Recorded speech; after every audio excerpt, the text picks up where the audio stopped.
Irmãos, vamos abrir as nossas Bíblias, Filipenses 3, dos versos 7 a 11. Amém. Glória a Deus. Irmãos, a notícia boa para vocês. O nosso berçário já está microfonado, tá? Então, os irmãos que estiverem no berçário com seus bebês, tem um aparelhinho lá que as caixinhas já funcionam para ouvir dentro do berçário que está sendo pregado aqui, tá bom? Mais uma vitória alcançada essa semana. 3, 7 a 11. Assim está escrito: mas o que para mim era lucro, isto considerei perda por causa de Cristo.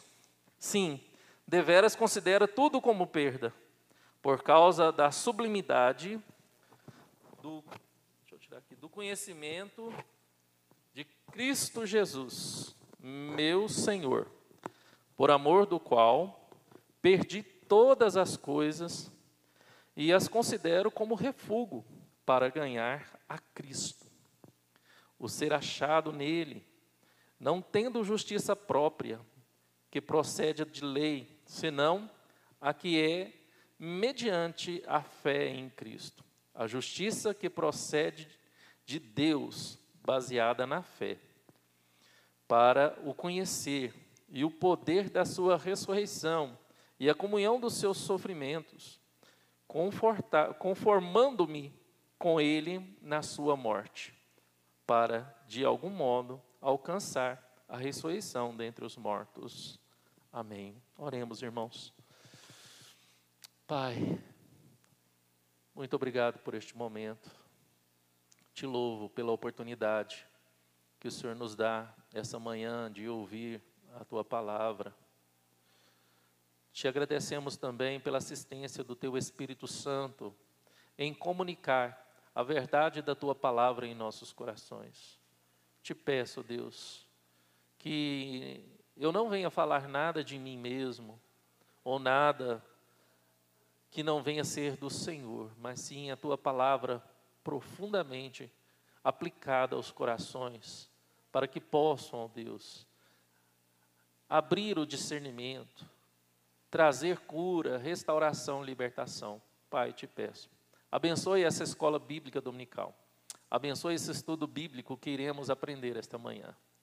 Ó Senhor Deus, te peço, em nome do Teu Filho Jesus, em nome do Teu Filho Jesus Cristo, que contigo reina e permanece pelos séculos dos séculos. Amém, amém, amém. Amém, meus irmãos. Nós estamos numa sequência em estudar a carta de Paulo aos Filipenses. Qual que é o objetivo de estudar a carta de Paulo aos Filipenses? A carta de Paulo aos Filipenses, ela é denominada pela maioria dos teólogos e exegetas como a carta da felicidade, a carta da alegria, do contentamento, da satisfação. E nós vivemos numa contemporaneidade e que cada vez mais as pessoas estão perdendo a alegria, o contentamento, a satisfação. As pessoas estão vivendo com medo, as pessoas estão vivendo angustiadas, ansiosas, amedrontadas. E tudo isso, as pessoas estão se amargurando. E isso nós sabemos, irmãos, é claro e comprovado cientificamente que todo esse mal no coração do homem, né, de ansiedade, medo, angústia, depressão, causa doenças no corpo físico, as chamadas doenças psicossomáticas, né? Então tem pessoas sofrendo no corpo, né? Essa semana eu tive novamente um ataque de labirintite, uma crise de labirintite. Eu tive em meio ao Covid, e essa semana eu tive de novo. Eu fico pensando, a sequela do Covid, né? O Covid me presenteou com a labirintite. Nunca vi um negócio desse, né? Aí, não sei quem, eu falei ontem, que eu estava, não, isso aí é estresse, Aí eu falei, não, eu não acredito que eu esteja estressado, porque minha vida está tão boa, estou tão tranquilo, sabe, assim, desenvolvendo tudo, eu não faço nada assim, angustiado, ter que fazer, né? Eu li uma frase, esses tempos atrás, até descobri que era de Confúcio, né, o primeiro a falar, que era, quando você faz algo que ama, você não se fadiga trabalhando, né, ou você está sempre de férias, né? E conversando com a Ana Luísa essa semana, ela amando a medicina, ela assim, está vislumbrada, né? E participando da sala, um professor dela convidou ela para a realização de um projeto lá da Unievangélica, e ela, pai, eu amo, estou amando, acho que se eu fizesse qualquer outro curso, eu estaria fadigada, estaria estressada, mas estou amando, para mim está sendo um prazer. Né? E eu falo a mesma coisa, eu falei, Ana Luísa, a mesma coisa para mim na teologia, no pastorado, né, quando Deus me chamou, eu faço com o maior prazer, com a maior alegria no coração, e não é enfado, não é cansaço para nós. É lógico que nós vivemos, pastores, vivemos num momento em que todo mundo vive, né, de adaptar as questões da pandemia, né, as questões da contaminação, ao medo de muitos. E aí que cai claramente a carta de Paulo aos Filipenses. Porque se nós colocarmos o nosso coração nas circunstâncias, irmãos, nós vamos sucumbir. Se nós colocarmos o nosso coração nas circunstâncias, nós vamos sucumbir. Porque todas as notícias que nos são dadas por meio das mídias, sejam elas da internet ou televisivas, ou sejam elas pelos rádios, são notícias ruins. São notícias ruins. É notícia de estar a uma porta de uma guerra, né, onde muita gente já está falando que nós vamos ter uma terceira guerra mundial, porque a China, mas a Coreia do Norte já está aliada à Rússia, mais uns países de esquerda, e a OTAN, que não sei o quê, já tem muita gente, já não dormindo à noite por causa dessa questão da Ucrânia com a Rússia.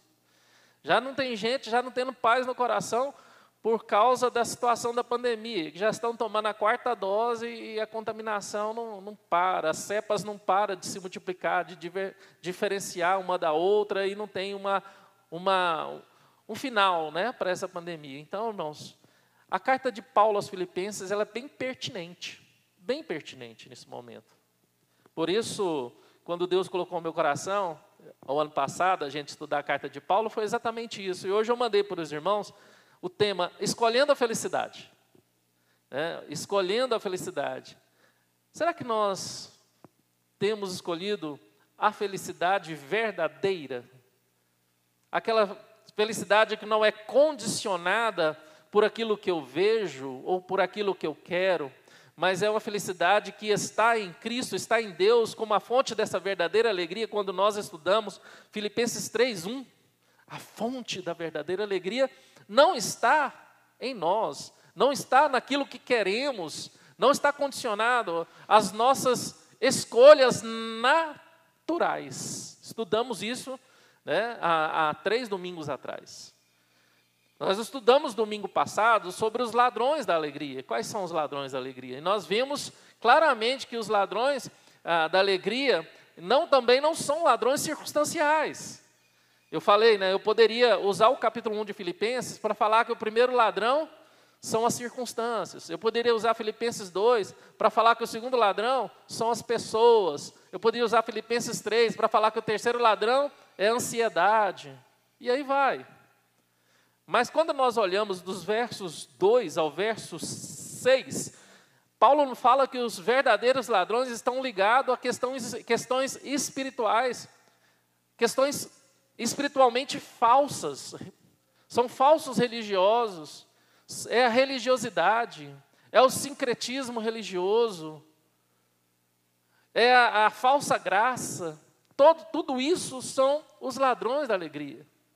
O ladrão da verdadeira alegria são quando nós colocamos o amor às coisas na frente, amor às coisas na frente de pessoas, quando nós vivemos uma vida egoísta ou egocêntrica, né? E vimos aí, ou fazemos da religião algo que que nos faz sentir melhor para nós mesmos e não para os outros, para amar os outros. Nós percebemos isso no estudo de domingo passado. Mas hoje eu trouxe uma nova proposta para os irmãos. Vivendo uma vida cristã autêntica. Por quê? A escolha da verdadeira felicidade está em você falar, não, eu quero viver uma vida cristã autêntica, verdadeira. Já pensou nisso? Não, se você olhar para o contexto de vida, se você olhar para a sua história, para todo aquele contexto de pessoas que você conheceu, nós temos vários e vários exemplos de pessoas que estavam na igreja, pessoas que viveram uma vida de igreja, né, mas que não tinham uma vida cristã autêntica, não tinham uma vida cristã verdadeira. E esse texto, essa perícope lida que nós estamos vendo aqui, Paulo nos traz aqui algumas verdades ou passos para a gente ter ou começar uma vida cristã autêntica. E a primeira questão que Paulo traz aqui para nós se encontra no verso 7 e 8. Vamos ler atentamente? Olha o que está no verso 7 e 8. Depois eu quero trazer o slide, irmãos, porque aí o computador fica aqui. Aí eu mudo aqui, saio ali, fica mais fácil dos irmãos anotarem. Tá bom?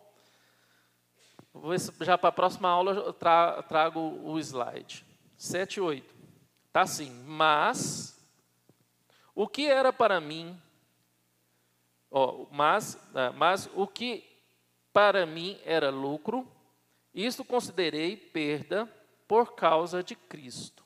Sim, deveras considero tudo como perda, por causa da sublimidade do conhecimento de Cristo Jesus, meu Senhor, por amor do qual perdi todas as coisas e a considero como refúgio para ganhar a Cristo.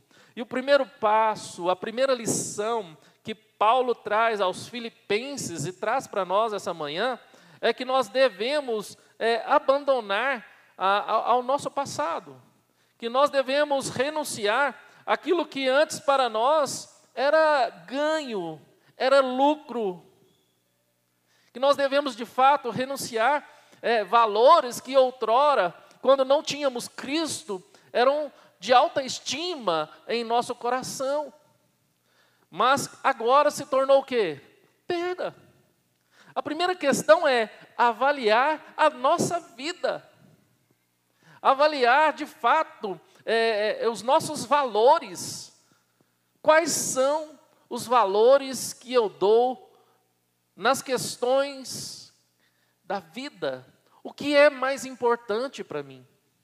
É lógico, irmãos, é lógico que na teologia é perceptível que nós vivemos uma vida integral.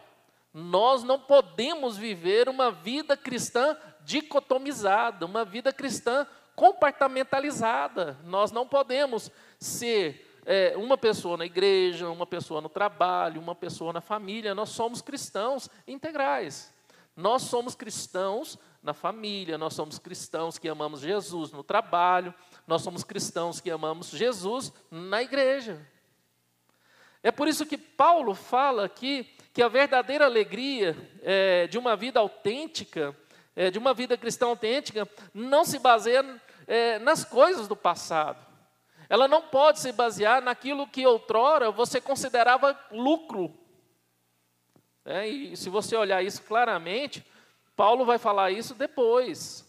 Ele vai falar, olha, vocês que consideram a vida de vocês naquilo que vocês conquistaram, por ser hebreu, por ser da tribo de Simeão, ou da tribo de Judá, ou de qualquer outra tribo, ou de qualquer questão religiosa, familiar ou cultural, aí Paulo dá a sua carteirada. Não, eu sou hebreu de hebreu, eu sou da tribo de Benjamim, e aí vai, irmãos. E ele, de fato, ele fala, olha, tudo isso eu considero perda, porque o mais importante para mim é Cristo. O mais importante para mim é, de fato, Cristo. Então, irmãos, o que Paulo está querendo dizer para nós é que para se ter uma vida cristã autêntica, feliz, para você ser feliz tendo uma vida cristã autêntica, a primeira coisa que você deve fazer é avaliar-se. Você deve, de fato, passar por uma avaliação, né? Quanto você já fez isso? Você já parou para falar assim, como tem sido a minha vida com Deus? Como tem sido a minha vida cristã? Como tem, de fato, Cristo vivido em mim, diante da realidade cristã, na qual eu fui chamado a viver, tanto na família, quanto no trabalho, quanto na igreja, irmãos. Então, irmãos, se alguém tinha razão para se gloriar no seu passado, a gente sabia que Paulo tinha, porque ele era um religioso zeloso. Ele era zeloso pela religião dele. Tanto é que ele perseguia os cristãos, novos cristãos, os judeus convertidos, as pessoas que se convertiam ao cristianismo, por achar que era heresia, e que a religião dele era a verdadeira, né? O quanto não agimos assim, irmãos, o quanto também somos errados a menosprezar as pessoas por achar que, não, a minha religião é a verdadeira, a minha igreja salva, a minha religião salva, não, a igreja que eu frequento é a melhor igreja. E a gente sabe que essas questões são questões ínfimas, pequenas, perto daquilo que Jesus é. E, na verdade, nós não estamos congregados, nós não fomos chamados para viver uma fé, para viver dentro dessa pequenez de fé, né? Em achar que a minha igreja é a certa, a minha religião é a certa, e de condenar as outras religiões, as outras igrejas. Não, nós fomos chamados para viver o amor em Cristo, para viver uma comunidade saudável, para viver o evangelho aqui. E se nós vivemos uma comunidade saudável, que ama Cristo, que ama a palavra de Deus, que busca a unidade, irmãos, com certeza nós vamos ser uma pequena luz, uma pequena fadiga, uma pequena chama, faísca, para iluminar todo o bairro e toda a cidade, irmãos. Porque nós não podemos, como igreja, como cristão, andar na mesma direção de que muitos estão andando. Eu assisti o ano passado aquela série americana, né? Gente, eu esqueci o nome. Ai, meu Deus. Fala sobre Jesus. The Chosen. E é interessante a abertura do The Chosen, né? Você vê um cardume de peixes andando numa só direção, e de repente um peixinho vira e começa a andar na direção oposta.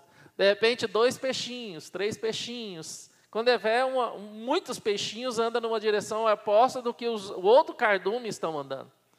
E exatamente essa avaliação que Paulo nos traz a fazer, porque ele tinha tudo para andar na mesma direção daqueles que estavam cegos em relação a Cristo, mas ele decidiu andar na contramão. Aquilo que era ganho, ele de fato considerou como uma perca. Precisamos fazer uma autoavaliação, seja ela crítica, né, sobre a nossa vida cristã. Sobre a nossa vida cristã. Eu já falei aqui uma vez, tinha um rapaz que eu congregava com ele. Quando eu saí da Assembleia de Deus, eu fui para a igreja da Cássia, era a presbiteriana da Rua 9, a igreja presbiteriana renovada da Rua 9. E teve um grande problema entre os presbíteros daquela igreja e o pastor. E o pastor resolveu sair da igreja e fundar sua própria igreja. E a igreja naquela época, em 97, chamava Tempo de Graça. Aí abriu ali na Contorno, quase chegando ali na Pedro Ludovico, atrás da academia, onde é um buffet blindar, ali era Tempo de Graça. E saiu uma turma muito grande da igreja, muito grande, né, diáconos, os presbíteros que eram a favor do pastor, saiu e fundaram a Tempo de Graça. E esse rapaz namorava com a menina de lá, veio junto também. E era um sonho, era uma maravilha aquela igreja, a proposta era maravilhosa. Mas depois de um ano,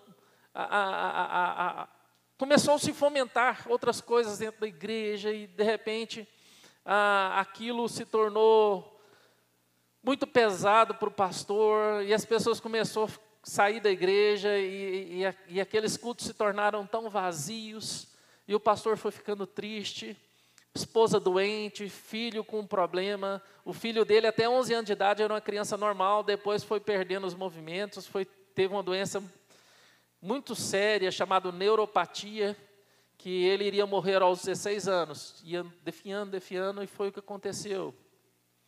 E esse rapaz, ele era muito crente, ele se tornou muito meu amigo, mas ele era um crítico ferrenho do pastor, era um crítico ferrenho. Ele não tinha um olhar piedoso, ele criticava. Uma vez ele me pegou de moto, levou para um lugar mais longe, e começou a mostrar algumas coisas.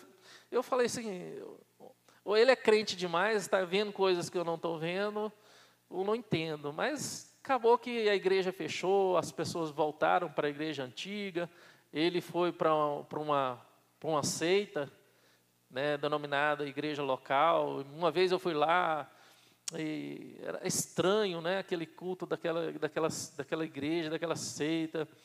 E aí eu estava trabalhando no Plameg, e ele se tornou gerente regional da Coca-Cola, me chamou para trabalhar com ele, ele tinha recém-casado. Nós fomos para uma certa região aqui do norte do estado. Ele me colocou como supervisor de vendas da Coca-Cola, eu fui morar com ele. E nessa convivência eu vi realmente quem era essa pessoa.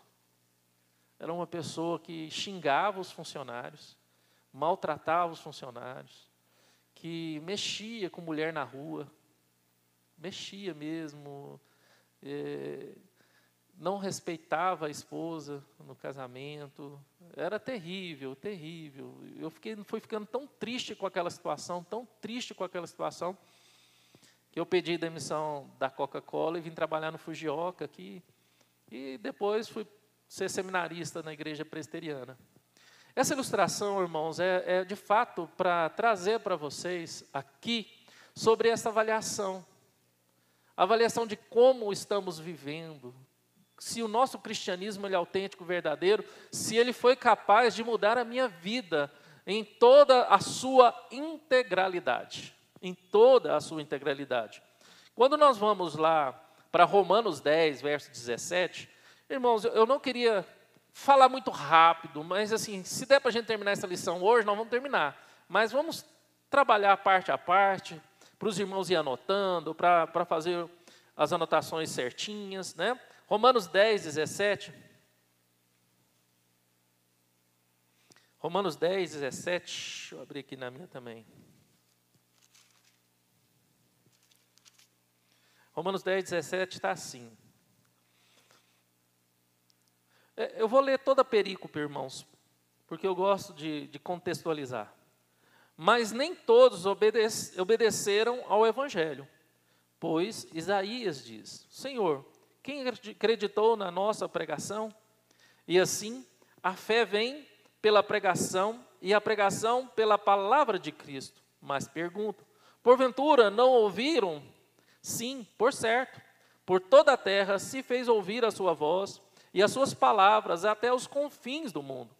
Pergunto mais, porventura não terá chegado isso ao conhecimento de Israel? Moisés já dizia: eu vos porei em ciúmes com um povo que não é nação, com gente insensata, eu vos provocarei a ira. Isaías a mais se atreve e diz: fui achado pelos que não me procuravam, revelei-me aos que não perguntavam de mim. Quanto a Israel, porém, diz: todo dia estendi as mãos a um povo rebelde e contradizente. Tá, irmãos? Essa avaliação parte também de que somos aquele povo rebelde, aquele povo que era inimigo de Deus, aquele povo que de fato não queria nada com Deus, mas num belo dia, Deus nos encontrou com a sua palavra. E aquilo que era para um povo exclusivo se tornou agora para aquele povo que era desconsiderado pelos judeus. Essa avaliação parte do pressuposto, irmãos, de que nós fomos escolhidos e nos tornamos alvos do amor de Deus. Alvos do amor de Deus.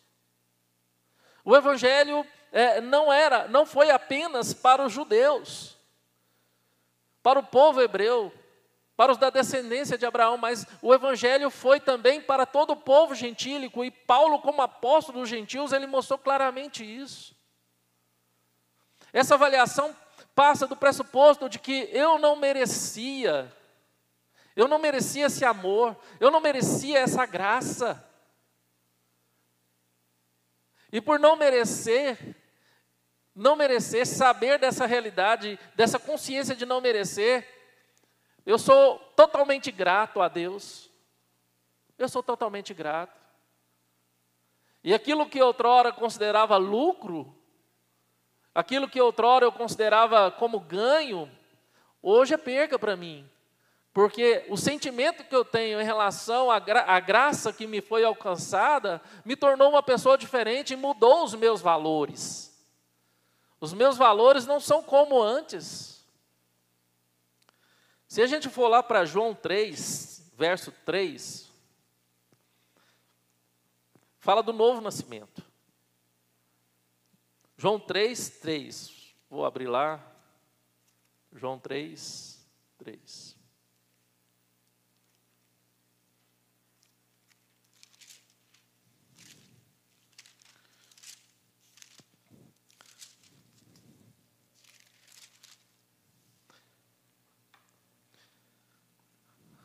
Aqui fala sobre Nicodemos, né? Quando ele visitou Jesus. Então, vou ler do 1 até o 3.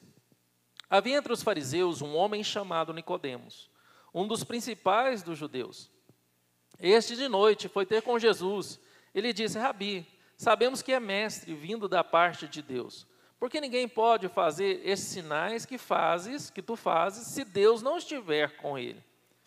A isto respondeu Jesus: em verdade te digo que, se alguém não nascer de novo, não pode ver o reino de Deus. A avaliação que Paulo nos traz aqui também, sobre o nosso novo nascimento.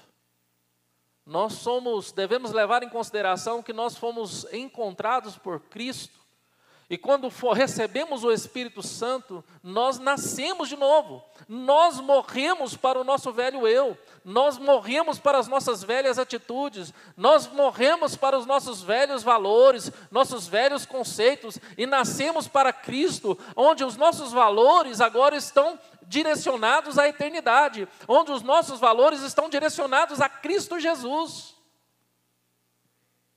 Onde os nossos valores é de teor eterno e não temporário. Da mesma forma que nós pensamos em guardar tesouros nessa terra, da mesma forma nós devemos também deixar celeiros espirituais abastecidos, irmãos. Eu lembro da irmã Margarida, que está passando por uma dificuldade, que a filha dela que teve um AVC lá em Brasília. E uma visita para ela, que eu fiz na casa dela, e ela, na época, estava começando um problema nas pernas e com dificuldade de vir à igreja, muita dificuldade de vir à igreja. E naqueles dias, parece que o problema dela estava bem agravado na irmã Margarida. E ela já tinha uns 3 domingos que não vinha na igreja. E eu, lá na visita, conversando e orando com ela: não, pastor, eu sei do meu dever de estar na igreja, mas graças a Deus, eu já fui muito na igreja, eu ia todos os cultos, se tivesse 3 cultos na semana eu ia, eu fiz muita vigília, então meu depósito com Deus está cheio. Eu sei que agora eu estou usando os meus depósitos, né?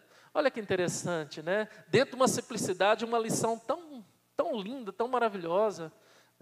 Nos lembrando que na época que ela tinha saúde, ela o quê? Fez como, de fato, José fez lá no Egito, quando na época, nos anos de escassez, né? Ela encheu os seus celeiros espirituais. Hoje, irmãos, a gente tem que trazer essa realidade nossa, porque nós estamos bem, estamos com saúde. Muitos passaram pela Covid, pode falar, irmã.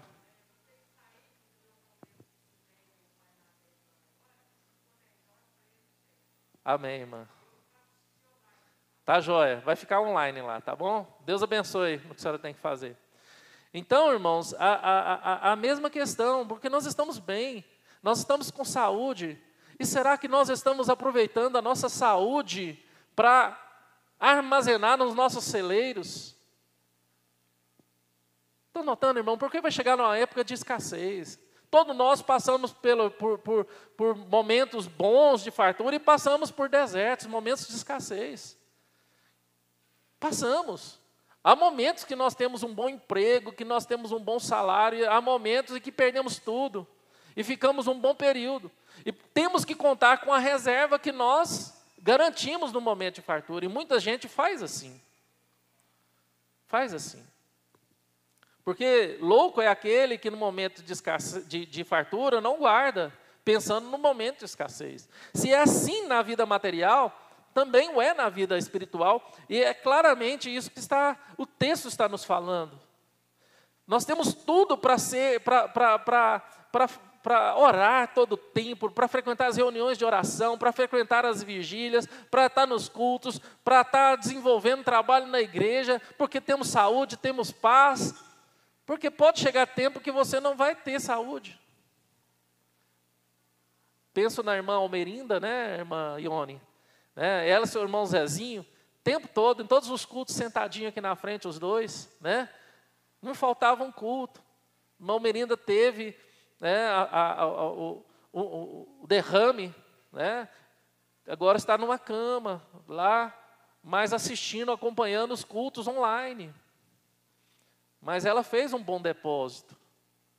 Ela fez um bom depósito. Eu tenho certeza que no coração dela, ela tem essa paz. Não, quando eu tinha saúde, eu tive saúde, eu estive na igreja e ela estava presente em toda a programação da igreja, mais o irmão Zezinho. É isso que nós temos que avaliar, irmãos. O que nós temos feito no tempo de fartura, o que nós temos feito no tempo de saúde, o que nós temos feito, o que nós temos guardado. Isso é importante, irmãos. Nós não sabemos o dia de amanhã. E nós vamos falar sobre isso aqui agora. Além dessa avaliação, irmãos, do passado, uma avaliação pessoal, espiritual, além de uma avaliação do presente, de que nós temos feito, né, como acabei de falar, das nossas reservas espirituais, o que nós temos feito da nossa saúde, hoje, em relação a viver uma espiritualidade. Isso envolve também, irmãos, uma preciosa aceitação. Né? É você perceber quem você é de fato, a sua identidade. Nós não podemos ficar perdidos na identidade de quem nós somos. Porque a Bíblia fala que nós não somos desse mundo. Nós não somos desse mundo. Nós somos seres celestiais. Toda vez que eu falo dessa questão, né, nós sabemos a identidade espiritual, de que nós não somos mundanos, nós não somos terráqueos, terrenos. Nós não somos. Me lembro daquela circunstância da velhinha que ficou na vigília, até tarde da noite, e ela passava para ir para a casa dela, passava na porta do cemitério. E quando chegou na porta do cemitério, ela foi ser assaltada. E ela assustou e gritou: meu filho, não me assalte porque eu não sou desse mundo. Aí diz que o ladrão ficou com medo, saiu correndo, né? Achando que era uma alma penada. Né? A piada veio a calhar porque realmente ela tinha consciência de que ela não era desse mundo. Né? Deus deu essa sabedoria para ela e deu um escape. Né? Mas é exatamente isso, irmãos. Às vezes nós vivemos nessa vida como se essa vida fosse a única coisa a ser vivida. Nós vivemos como verdadeiros mundanos, com todos os nossos anseios voltados para essa vida, com todas as nossas preocupações voltadas para o nosso ventre. Senhor, o que havei de comer? Senhor, o que havei de vestir? E aí Jesus fala: olha, está errado. Porque você não é deste mundo, você é um ser espiritual, você é um filho de Deus. Olha para as aves dos céus, olha para os lírios, né, do campo. Nós temos que entender, irmãos, a nossa identidade cristã, avaliar e entender a nossa identidade cristã autêntica, verdadeira. Porque senão, irmãos, nós vamos ficar envolvidos, totalmente envolvidos com os anseios dessa vida, preocupados, constantemente preocupados. Se nós não descansarmos na graça provedora de Deus a cada dia, nós não vamos ter paz. Eu tenho que entender que Deus é quem cuida de mim, que Deus é quem providencia. Eu tenho que entender que hoje eu vou levantar e vou fazer o meu melhor, mas não para mim mesmo, mas para Deus. Tudo que eu vou fazer hoje, eu vou fazer como culto a Deus, então vou fazer o melhor. Então, se eu tenho que fazer pão, eu vou fazer o melhor pão, porque eu vou cultuar a Deus fazendo pão. Se eu tenho que vou fazer uma reunião com os meus funcionários ou com outros empresários, eu vou fazer uma excelente reunião, vou preparar uma excelente reunião, porque a minha reunião vai ser um culto a Deus. Está vendo, irmãos? É isso que é viver para Deus. É essa avaliação que Paulo nos chama em relação à nossa identidade e a aceitação dessa preciosa identidade. É viver para Deus em todas as circunstâncias. Se eu vou cuidar da minha casa, eu vou fazer o melhor possível, porque o cuidar da minha casa vai ser um culto a Deus. O cuidar dos meus filhos vai ser um culto a Deus. O cuidar da minha esposa vai ser um culto a Deus. Estão me entendendo, irmãos? Não um culto a si próprio. Porque toda honra e toda glória é dada a Deus. Aí a sua vida vai mudar com certeza. Nós precisamos, irmãos, despertar para essa grande realidade espiritual. Porque se nós não despertarmos, nós vamos viver uma mesma mesmice a vida toda, uma vida cristã medíocre. E nós não podemos nos conformar com a mediocridade, com uma vida cristã medíocre. E nós temos que primar pela excelência. Não como a teologia da confissão positiva, da teologia da prosperidade prega, a teologia do coach tem pregado, mas uma vida cristã com excelência. No seu culto a Deus, na sua vida com Deus. É isso, irmãos, que Paulo está falando aqui. Então, dentro dessa primeira lição, que nós devemos renunciar às questões que consideramos de valor, renunciar às coisas do passado, está aí. Fazer uma avaliação pessoal, fazer uma avaliação do presente, da nossa vida no presente, aquilo que eu tenho feito para Deus, e entender a minha identidade em Cristo Jesus de uma vida cristã autêntica, e fazer da minha vida, das minhas tarefas, um culto a Deus. Um culto a Deus. Imagina, irmãos, que prazer que você vai ter, né? Tudo que você for fazer, na hora que você for fazer o almoço para o seu marido, para os seus filhos, fazer daquele momento um culto a Deus. Que delícia, que comida deliciosa que não vai sair. Você pode até convidar o pastor, falar, ô pastor, vem cá, almoçar aqui. Que coisa boa, irmãos. Que coisa boa. Porque hoje o que eu vejo é que muita gente perdeu o prazer na vida, porque não tem cultuado a Deus. Perdeu o prazer nos filhos, porque não tem cultuado a Deus nos filhos. Perdeu o prazer no cônjuge, porque não tem cultuado a Deus no cônjuge. Perdeu o prazer no próprio lar, porque não tem cultuado a Deus no lar. Não estou falando para você fazer um culto doméstico, não. Estou falando de vida com Deus, de cuidar do lar, como culto a Deus. Tudo para a honra e glória a Deus.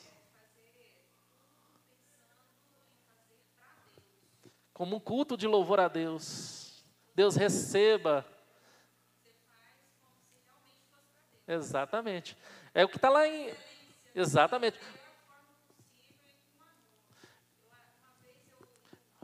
Participa aqui, irmã, para os irmãos que estão online ouvir, porque senão eles ficam sem... Isso me lembrou de uma vez, eu li um livro, tudo que ela, né, precisa saber sobre ele. Uhum. Então, uma das coisas que muitas vezes nós, mulheres, fazemos Por exemplo, ai, que droga, eu tenho que guardar essa meia do marido que deixou. Eu tenho que tirar, né, essa toalha molhada em cima da cama. Por que ele não muda?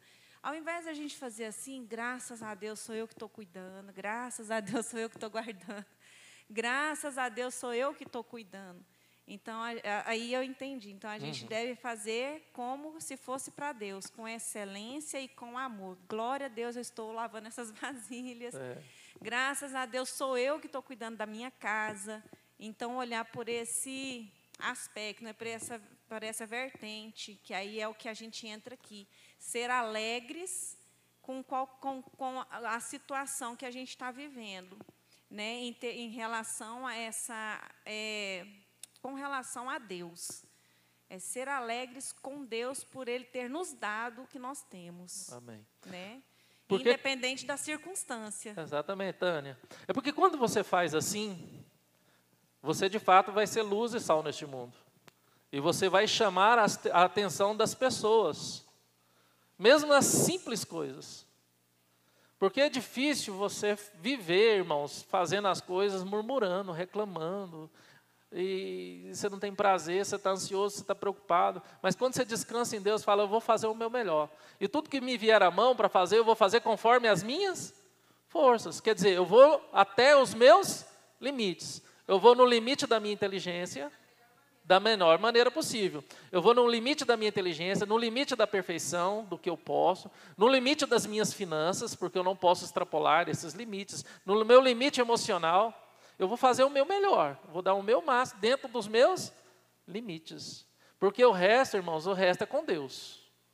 O resto é com Deus. Porque se você querer ultrapassar seus limites, você vai estar falando, não, eu vou alcançar a Deus, eu vou subir no trono de Deus, eu vou me sentar no trono de Deus. Não, de forma alguma. Você tem que entender o seu lugar, você tem que entender a sua identidade, você tem que fazer uma avaliação. Né? E aquilo que você considerava lucro, hoje não é mais lucro. Aquilo que você considerava ganho, não é mais ganho, é perda, irmãos. Porque não depende de quem quer ou de quem corre, mas de Deus usar a sua misericórdia.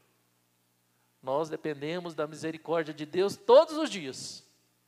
A cada manhã, as misericórdias de Deus precisam ser renovadas em nossas vidas, porque nós dependemos da misericórdia de Deus. Você não depende da sua força, do seu braço, da sua astúcia, da sua inteligência, porque se você achar que você depende do seu braço, da sua força, da sua astúcia, de tudo que você acha como qualidade própria sua, um dia você vai se frustrar. Porque um dia você vai saber que tem gente melhor do que você. Ou vai ter gente que despreza aquilo que você acha que você tem de melhor.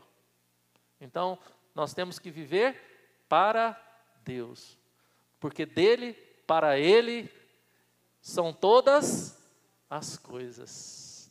Porque dele, por ele, para ele, são todas as coisas. Que maravilha, irmãos, essa verdade. Amém? Então, guarda no coração essa primeira lição. Qual que é a primeira lição? Você deve deixar o passado, deve renunciar àquilo que antes você considerava lucro. E que, na verdade, são perdas. A alegria de uma vida autêntica não se baseia em coisas do passado, perdas e ganhos, erros e acertos, derrotas e vitórias, conquistas, coisas que lhe causam vergonha. Não. Agora você é uma nova vida. Aqueles que estão em Cristo Jesus é uma nova vida, uma nova criatura, nasceu de novo. As coisas velhas se passaram, eis que tudo se fez novo, e você precisa viver a nova vida. Porque tem muita gente querendo viver velhos hábitos dentro de uma nova vida. Já viu isso, gente? É a mesma coisa quando você está trabalhando no emprego e você consegue um outro emprego, e você saiu de um emprego porque você errava em certas coisas, você foi demitida por causa daquelas falhas suas, e você arranja um novo emprego, você quer levar as mesmas falhas, os mesmos erros para o novo emprego. Não, de forma alguma, irmãos. Eu sou uma nova vida. Um novo Camilo nasceu. Uma nova Lu nasceu. Né? Um novo Carlindo, uma nova Daniela, um novo Cleiton nasceu. Um novo nasceu.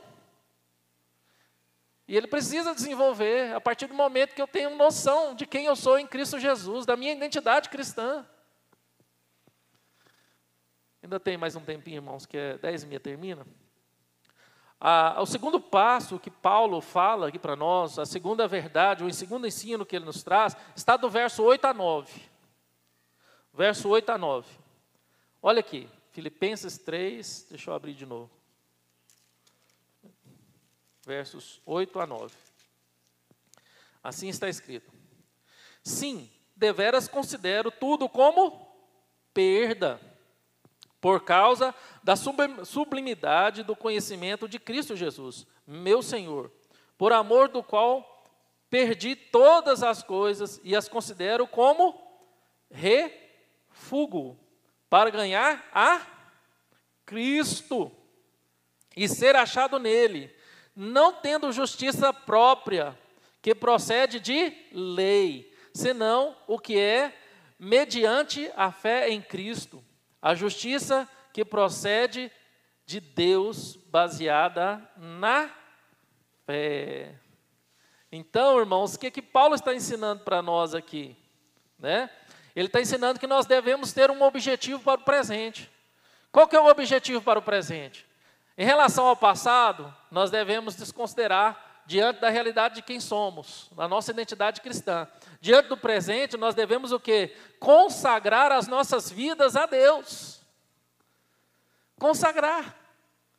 Quais são os seus alvos espirituais?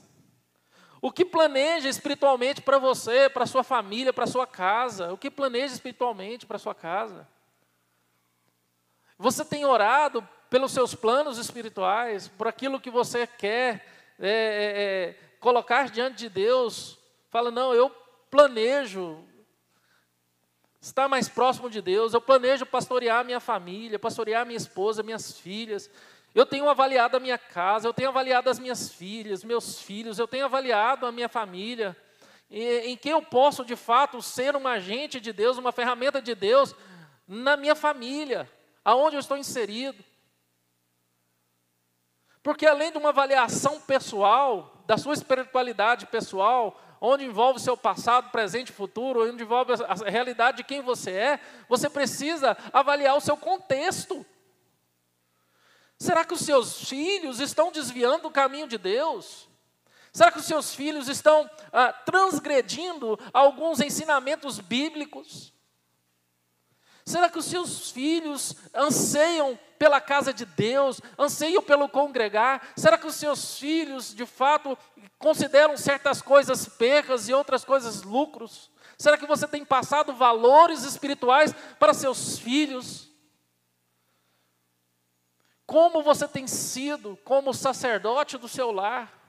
Como uma pessoa madura espiritualmente em seu lar? É exatamente isso que Paulo está nos ensinando, do verso 8 a 9. Nós precisamos avaliar se eu tenho uma vida consagrada a Deus e se minha família está tendo uma vida consagrada a Deus. Será que a minha filha, meu filho está tendo uma vida consagrada a Deus? Será que o meu cônjuge está tendo uma vida consagrada a Deus? Por quê, irmãos? Porque deve ter uma persistência por nossa parte, de fato, em consagrar a nossa vida a Deus. Quando Paulo veio a Jesus, ele considerou todos os seus bens como perdas. E isso ele continuou fazendo a cada dia, a cada viagem, irmãos. Eu falei isso domingo passado, à noite, quando eu preguei. Paulo, ele saiu fugido de Damasco. Paulo, ele foi rejeitado em Jerusalém.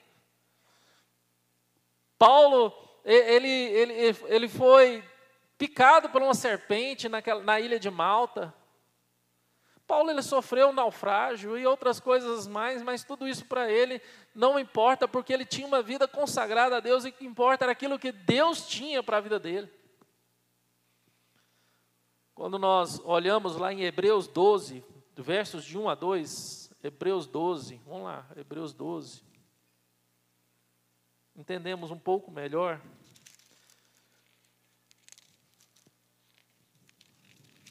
Hebreus 12, de 1 a 2.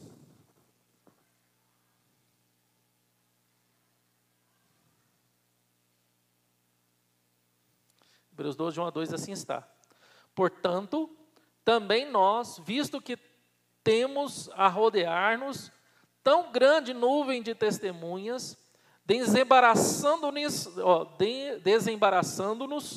de todo o peso e do pecado que tenazmente nos assedia, corramos com perseverança a carreira que nos está proposta, olhando firmemente para o autor e consumador da fé, Jesus, o qual, em troca da alegria que lhe estava proposta, suportou a cruz, não fazendo caso da ignomínia, e está sentado à destra do trono de Deus.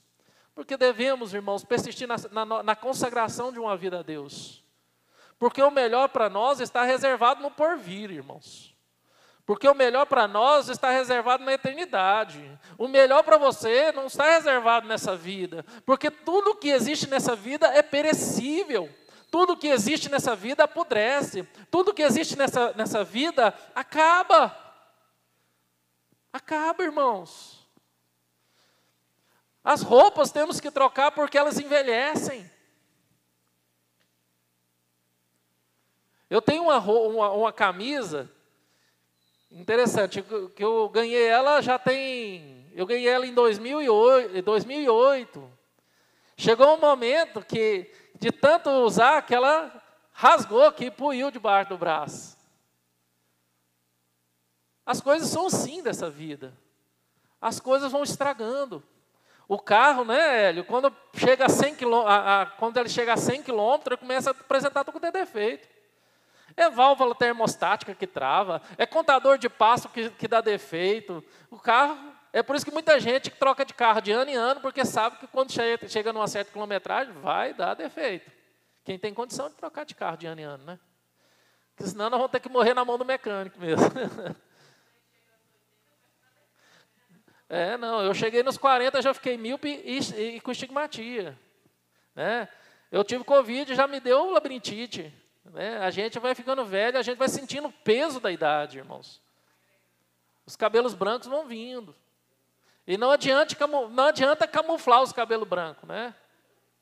Não adianta você esconder seus cabelos brancos, viu, Carlinhos? Então, não adianta. Né? Então, irmãos, é exatamente isso. A persistência numa vida consagrada está em saber aonde está o verdadeiro valor da vida. Em saber que nessa vida tudo é perecível e tudo acaba. E nada vamos levar dessa vida, irmãos. Nada você irá levar. Você vai deixar o quê? Você vai deixar legado para gerações, para suas gerações.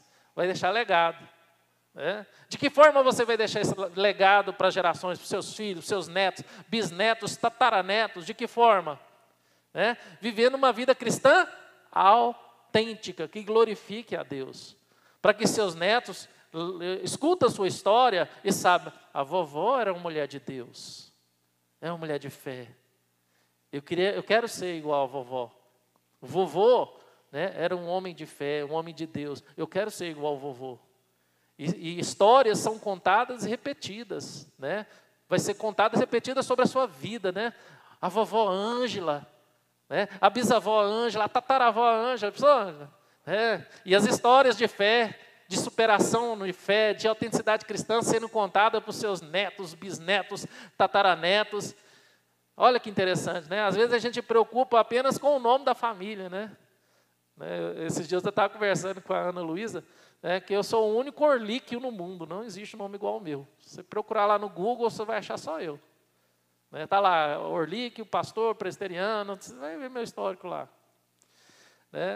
Aí a Ana Luísa, olha pai, por que a gente não faz assim? Meus filhos eu vou colocar assim, fulano de não sei o que lá, orlíquio. Os filhos da Carolina, não sei o que lá, orlíquio. Você vai se tornar um sobrenome, aí vai perpetuar seu nome. Vai se tornar um sobrenome.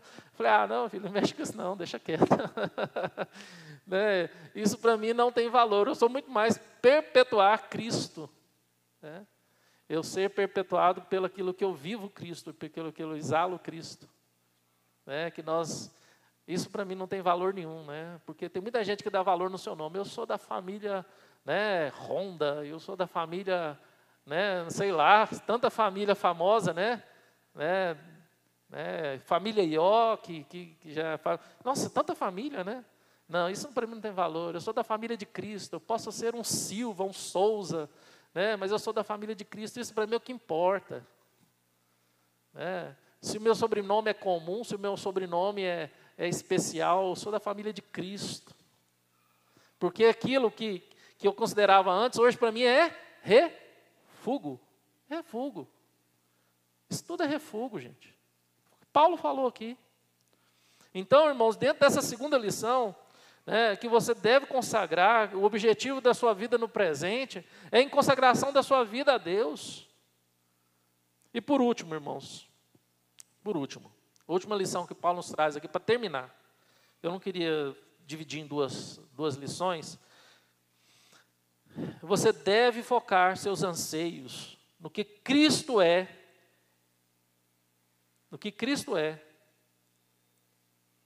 foi e fará por você. Aí parte do pressuposto. Você já teve uma experiência real com Cristo? De forma pessoal, no seu íntimo? Histórias de conversão, né? Que a gente gosta de ouvir histórias de conversão. E aí, como é que foi essa conversão? Eu lembro que quando eu fui ser ouvido na igreja presbiteriana para ser mandado para o seminário, uma das primeiras perguntas que fizeram para mim lá no presbitério, conte como foi sua conversão. Conte como é que foi sua conversão. Aí eu fui contar a minha conversão. Aos 12 anos de idade, como é que foi feito, como é que se deu a minha conversão. Todos nós temos uma história de conversão, né? Eu creio que teve um momento que você lembra de quando Cristo, você teve o seu encontro real com Cristo, e isso mudou a sua vida. Né? A gente pode nascer num lar cristão, cresce no lar cristão, mas tem um momento certo em que você vai ter seu encontro pessoal com Cristo. Vai ter o seu momento pessoal de encontro com Cristo. Todos nós temos a nossa história para contar. Né? Se a gente lembrar da história de Maria Madalena, ou de Maria Magdala, daquela Maria que morava naquela cidade de Genezaré, onde ela era possessa por demônios, e ela teve um encontro com Cristo, e ela foi liberta, e ela passou a ser o quê? Uma discípula de Jesus, e seguiu a Jesus até a sua crucificação. Ela foi a primeira vez Jesus ressurreto, quando ela foi de madrugada e viu o túmulo vazio, e ela voltou para avisar os apóstolos vieram, constataram o túmulo vazio, voltaram para onde estava reunido, ela ficou lá lamentando a ausência do corpo de Jesus, e Jesus aparece para ela. Que maravilha, irmãos! Que maravilha! Porque uma vida consagrada a Deus, ela o quê? Ela anseia por uma experiência com Cristo. Ela se baseia numa experiência real com Cristo. Nós que consagramos as nossas vidas a Deus, nós ansiamos uma experiência com Cristo todos os dias. Jesus se revela para nós todos os dias, em todos os momentos, o quanto nós estamos acordados para viver essa experiência com Cristo, ou o quanto nós ansiamos para ter essa experiência com Cristo. Porque o que acontece é que muitas vezes acordamos e dormimos sem ao menos notarmos a presença de Cristo. Porque a vida consagrada também tem as suas experiências dolorosas. Quando a gente vai lá para Tiago, capítulo 1, verso 2 e 3, para a gente estar terminando, irmãos. Tiago, capítulo 1, verso 2 e 3. Alguém quer ler esse texto? Tiago, capítulo 1, verso 2 e 3. Quem quer ler? Tiago, capítulo 1, verso 2 e 3. Mamara.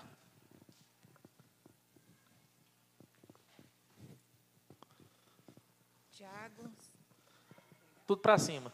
Isso. Vai. Pode falar. Tiago, servo de Deus e do Senhor Jesus Cristo. As 12 tribos que andam dispersas, saúde. Meus irmãos, tende grande gozo quando cairdes em várias tentações, sabendo que a prova da vossa fé produz a paciência. As paciências, aí vem, pode ler, só para os irmãos saber o contexto todo. Tenha, porém, a paciência a sua obra perfeita, para que sejais perfeitos e completos, sem faltar em coisa alguma. Amém, só tem, irmão. Irmã. Olha que interessante, irmãos. Quando nós temos essa consciência de uma vida consagrada, né, e ansiamos por uma vida consagrada, sabemos que na dor, nas dificuldades, Deus tem um propósito. Deus tem um propósito. Também, irmãos, nessa vida consagrada, quando nós buscamos a Deus em relação àquilo que Ele é, os nossos anseios em Cristo, a nossa vida consagrada a Deus, entendemos que Deus nos usa dentro dessa consagração na prática. Além de termos uma experiência, um encontro com Cristo, além de entender as nossas dificuldades, os nossos dissabores, entender que Deus usa tudo isso para o nosso crescimento espiritual, Deus quer nos usar de forma prática no nosso dia a dia. Olha que interessante quando Paulo fala, né? Ser feito conforme a sua morte. Então essa frase fala sobre chegar ao lugar onde nós consideramos mortos com Cristo, irmãos. Nós só vamos viver a prática de uma vida autêntica, verdadeiramente cristã autêntica, quando entendemos que nós estamos mortos para a nossa vaidade, estamos mortos para os nossos anseios, estamos mortos em Cristo Jesus.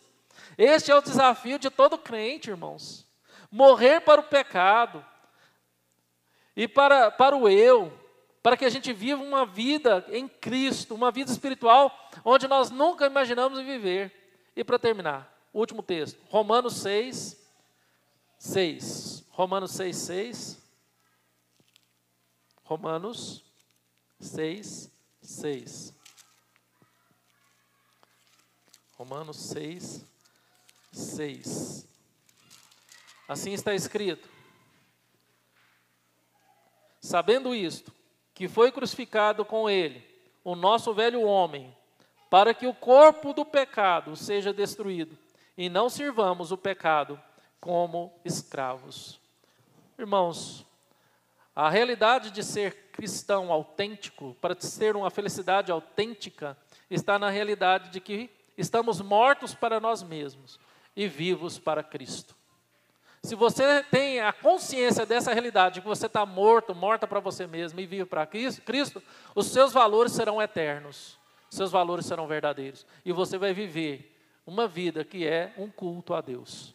Então, irmãos, escolhendo a felicidade, primeiro, irmãos, Jesus nos escolheu para sermos felizes nele e não em nós mesmos.